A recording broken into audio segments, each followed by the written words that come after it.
ఉదయే బ్రహ్మస్వరూపం మధ్యాహ్నే తు మహేశ్వరః సాయంకాలే తు స్వయం విష్ణుః త్రయామూర్తి దివాకర.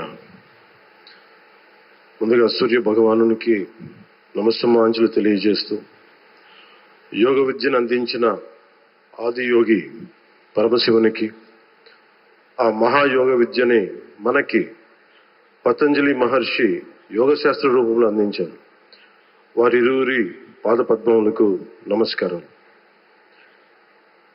మన యోగ విశిష్టతను, గొప్పదనాన్ని ఋగ్వేదంలో ఉన్న మహానుభావులు తెలియజేస్తే దానిని ప్రపంచవ్యాపితం చేసిన దార్శనికులు మాత్రం గౌరవ ప్రధానమంత్రి శ్రీ నరేంద్ర మోదీ గారు.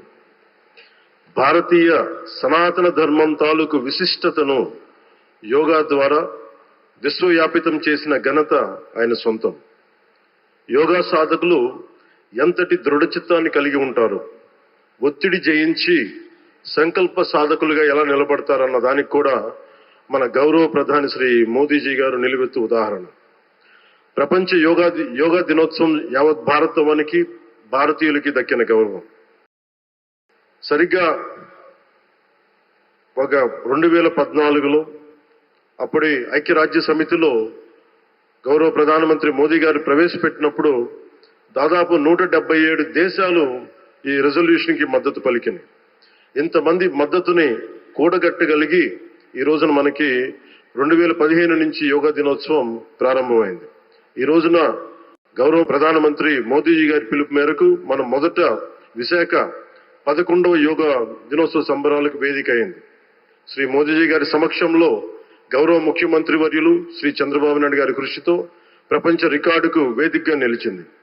విశ్వనరులు మోదీజీ గారి పిలుపు మేరకు యోగా ఒక వన్ ఎర్త్ వన్ హెల్త్, ఈ ఆరోగ్యం థీమ్ ని ఈ వేదిక నుంచి ప్రతి ఒక్కరూ ముందుకు తీసుకెళ్లాలని మనస్ఫూర్తిగా కోరుకుంటూ, ఇక్కడ ఆసీనులైన మీ అందరికీ, ఇక్కడికి వచ్చేసిన ప్రతి ఒక్కరికి కూడా పేరు పేరున నా హృదయపూర్వక వందనాలు, నమస్కారాలు.